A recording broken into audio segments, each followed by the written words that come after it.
मृत्यू नंतर कोणत्याही टीव्ही चॅनल असू द्या, कोणत्याही न्यूजपेपर असू द्या, कुठेही कसलीही प्रकारची बातमी आली नाही की या लोकांची मृत्यू झाली, या लोकांची हत्या करण्यात आलेली आहे.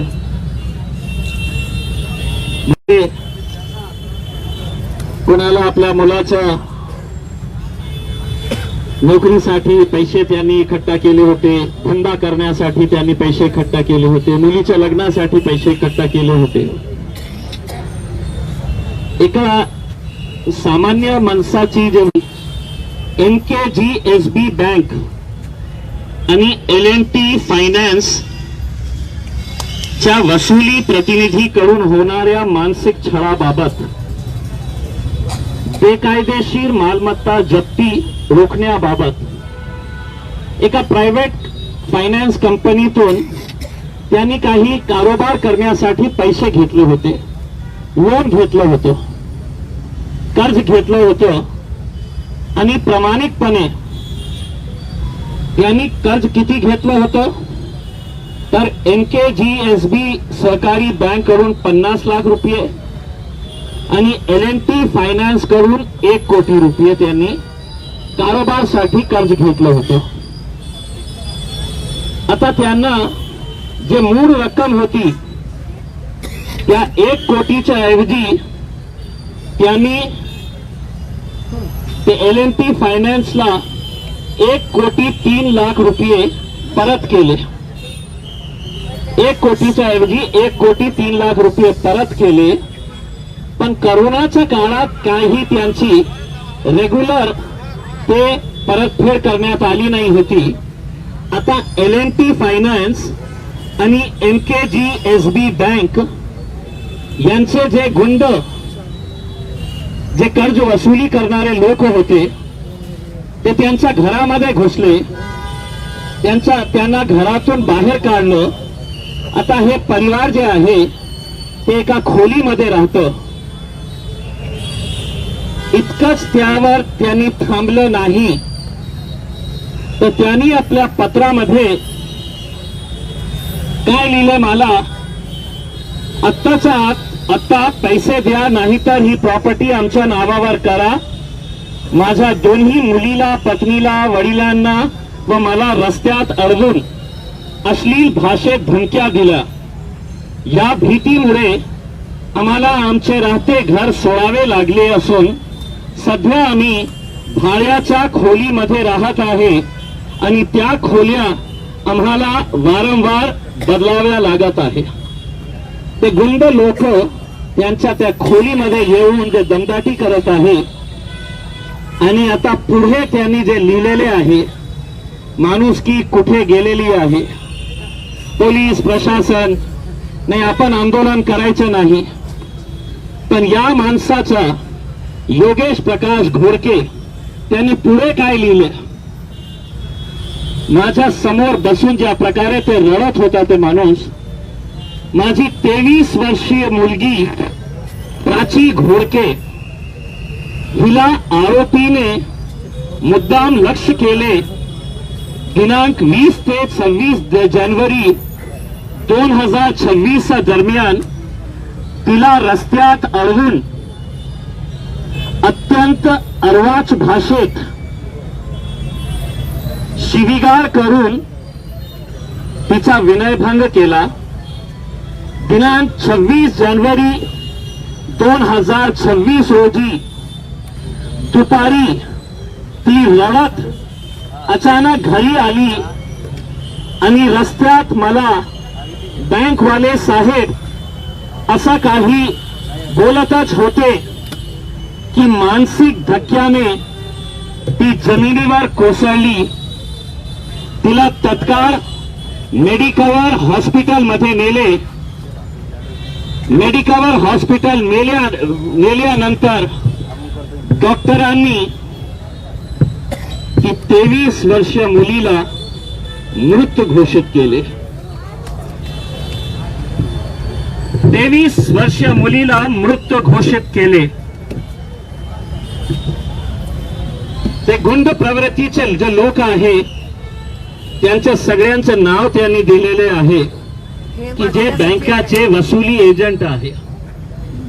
कुठे बातमी आली, कोणत्या टीव्ही चॅनलवर बघायला मिळाली?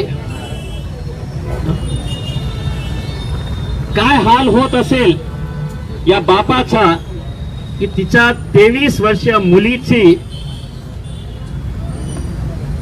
एका प्रकारे हत्या होत आणि कोणीही दखल घेण्यास तयार नाही आहे. माझं बोलण्याचं तात्पर्य हे आहे की ठीक आहे, आज त्यांनी पैसे कर्ज म्हणून घेतले होते, तर गुंड लावून ते पैसे तुम्ही कशा वसूल करता येतं हे याचं उदाहरण आहे. आणि तुमच्या प्रकरणामध्ये तुमच्या हक्काचे पैसे असून सुद्धा तुम्हाला आंदोलन करण्याचीही परवानगी मिळत नाही आहे.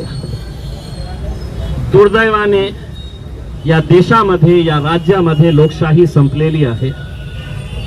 म्हणून अशा प्रकारची घटना आपल्याला वारंवार बघण्याची वेळ आलेली आहे. असं का होत आहे की पोलीस डिपार्टमेंट म्हणतो की आम्ही एमपीआयडीचा प्रपोजल मुंबईमध्ये पाठवलेला आहे. एक नोटिफिकेशन साठी मंत्रालयामध्ये का अधिकाऱ्यांना वेळ मिळत नाही आहे? जोपर्यंत एमपीआयडीचं नोटिफिकेशन 50 कोटीचं नोटिफिकेशन आहे, जोपर्यंत नोटिफिकेशन निघणार नाही तोपर्यंत जी प्रॉपर्टी उर्वरित राहिलेली आहे त्याचा लिलाव शक्य नाही. आणि लिलाव झाला नाही तर तुमचे पैसे कुठून मिळणार हे प्रश्न आहे. आम्ही वारंवार हे सांगितलेलं आहे की तुम्ही प्रॉपर्टीज लिलाव करायला टाकत आहे. अनेक असे प्रॉपर्टीज आहे की ते कोणीही विकत घ्यायला येत नाही. आम्ही त्यांना सांगितलं की जे प्रॉपर्टीज कोणी विकत घ्यायला येत नसेल त्याचे जे ठेवीदार आहे त्यांना एकत्र करा आणि ते प्रॉपर्टीज त्यांच्या नावाने करून द्या. कमीत कमी तुमच्या हातात एक प्रॉपर्टी तर असेल. जितके पैसे तुम्हाला मिळायचे आहे ते पैशाच्या ऐवजी आम्ही त्यांना हे म्हटलेलं आहे की ते प्रॉपर्टी हे ठेवीदारांच्या नावाने करून द्या.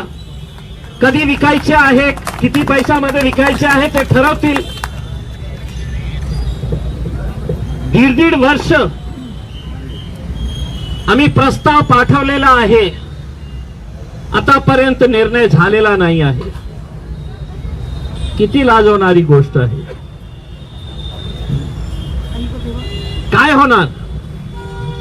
हे जे आपण फोटोग्राफ्स बघत आहे, अजून एक लाईन, अजून एक लाईन, अजून 60 होते, 65 झाले, 70, 70च्या 75 होईल. आमची मागणी काय आहे? पैशाचीच मागणी आहे ना. आमच्या हक्काचे पैसे.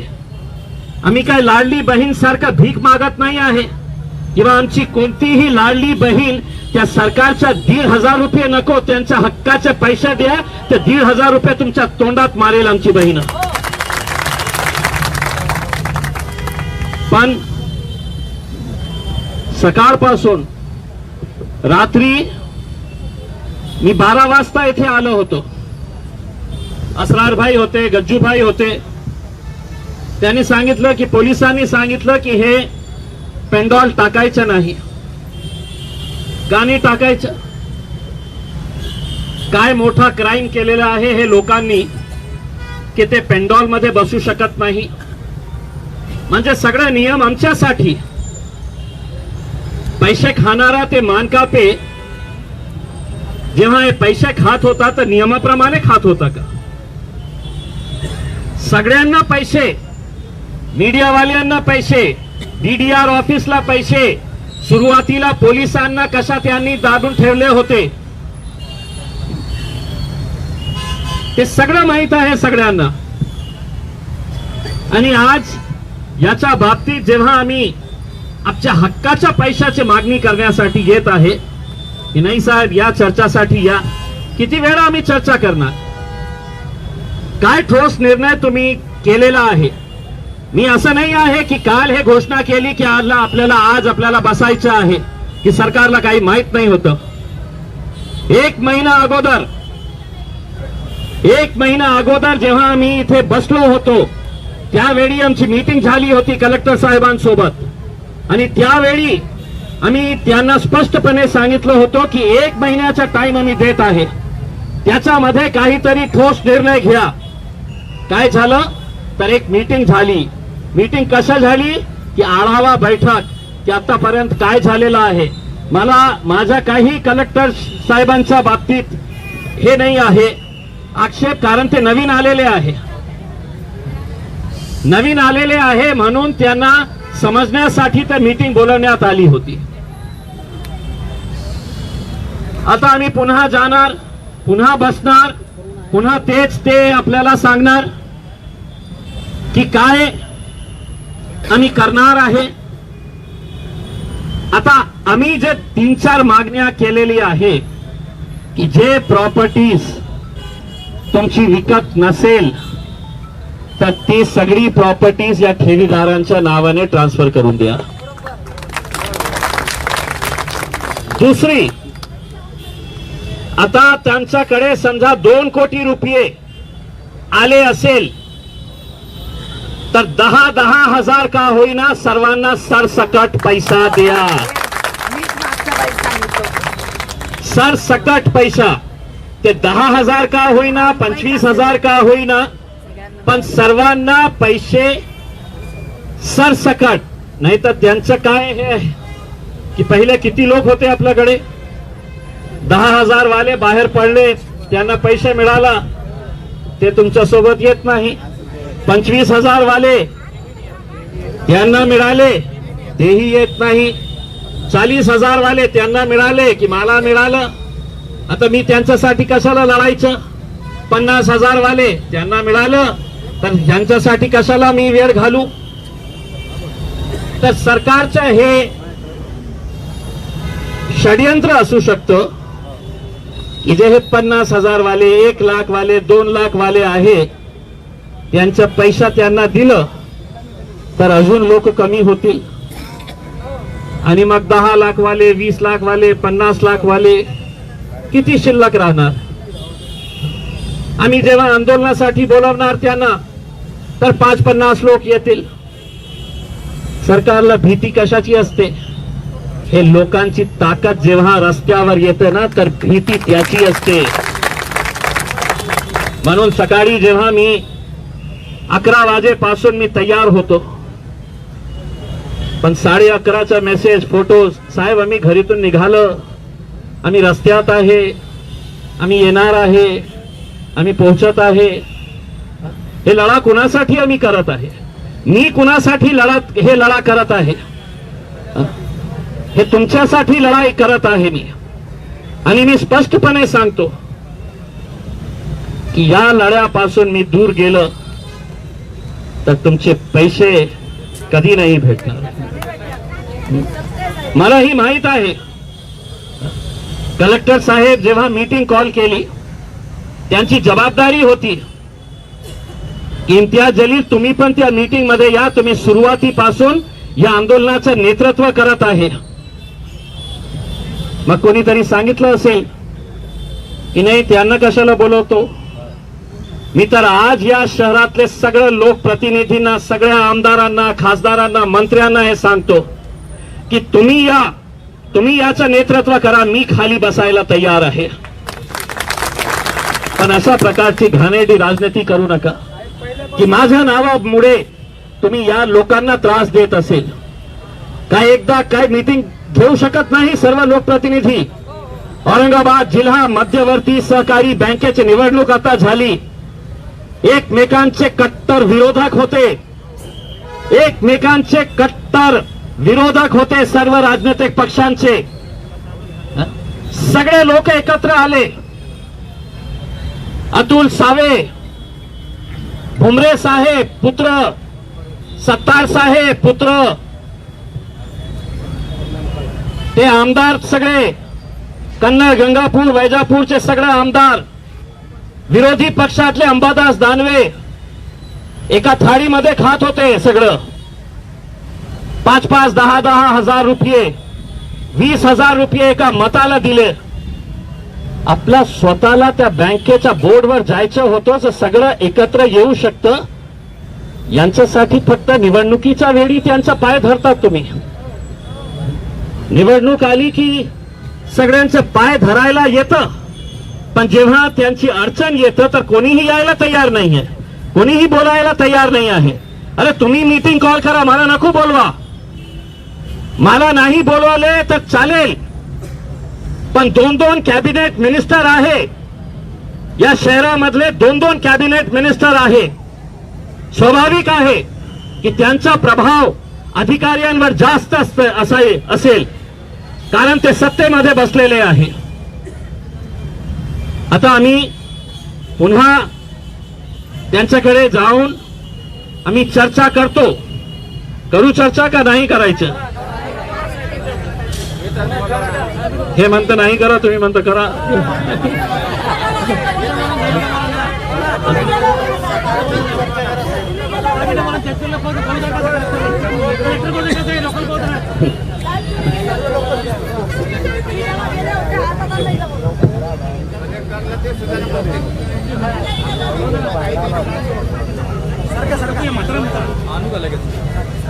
त्यांना कलेक्टर साहेबांचा चेहरा बघायचा आहे, ते म्हणतं की कलेक्टर साहेबांना इथे बोलवा. इथं साहेबांनाच फोन देतो.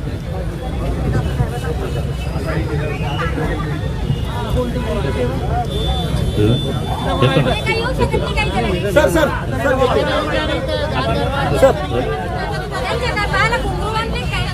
हो ताई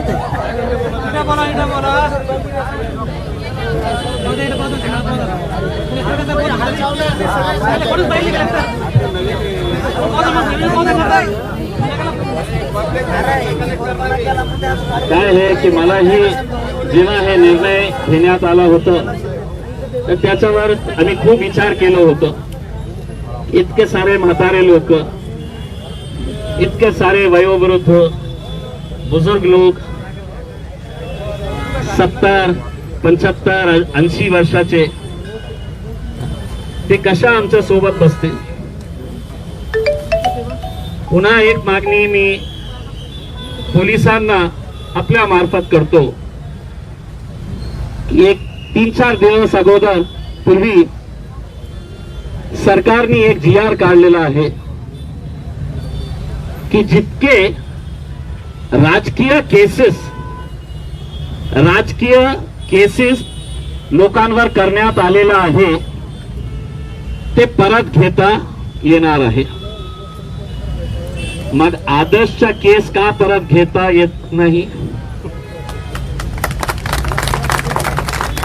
आदर्श लोकांवर जे केसेस रजिस्टर करण्यात आलेला आहे, किती लोकांना नोटिसेस पाठवण्यात आलेली आहे की तुम्ही या कोर्टामध्ये, नाहीतर तुमच्या नॉन बेलेबल वॉरंट निघेल, तुम्हाला अरेस्ट करण्यात येईल.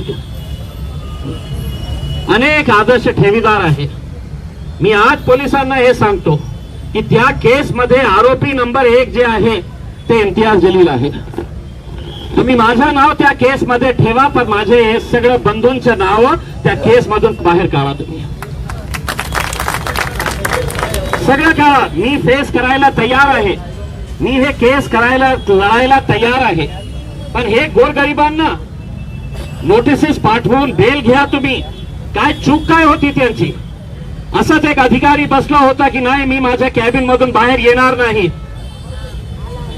विभागीय आयुक्त जे होते, नाही मी माझ्या AC कॅबिन मधून बाहेर येणार नाही, येऊ शकत नाही, नियम असा, मी येत नाही. आलो होतो, तुमच्या ताकदीने आलो होतो, तुमची ताकद होती म्हणून ते बाहेर आलो होतो. आता मलाही माहित आहे की अनेक वयोवृद्ध सकाळपासून इथे बसलेले आहे. माझ्या प्रामाणिक इच्छा पोलिसांनाही वारंवार मी सांगतो, माझी काही इच्छा नाही आहे. असं नाही आहे की माझ्याकडे काही काम नाही आहे. तर म्हणून मी दर काही दिवसाने तुमच्या सोबत इथे बसतो. तुम्ही यांचा पैसा द्या, संपला विषय. कशाला येणार आम्ही इथे बसायला? आणि आता आपण जसं 1 महिन्याचा टाइम दिलो होतो, आता पोलिसांनाही हे सांगतो, काही दिवसांनी या बिल्डिंगवर नाही का लाइटिंग असणार आहे. सर्व सरकारी बिल्डिंग्सवर खूप सारी रोषणाई करण्यात येईल. कशासाठी? 15 ऑगस्ट देश स्वतंत्र झालं होतं म्हणून हे साजरं करण्यासाठी. हे देशवासी नाही आहे का? हे काय बांगलादेश आणि पाकिस्तानहून आलेले आहे का?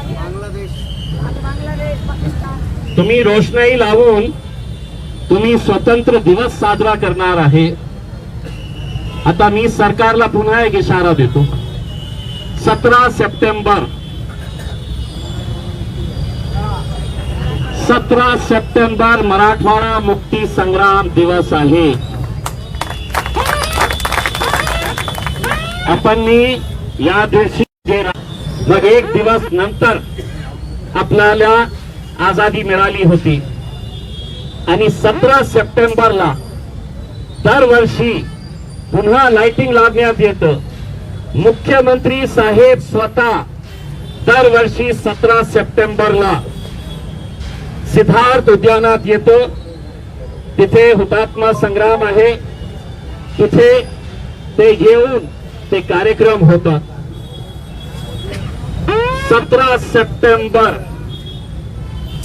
गनिमी कावा करायचा आहे. कुणालाही काही कळू देणार नाही आपण काय करणार आहे त्या दिवशी.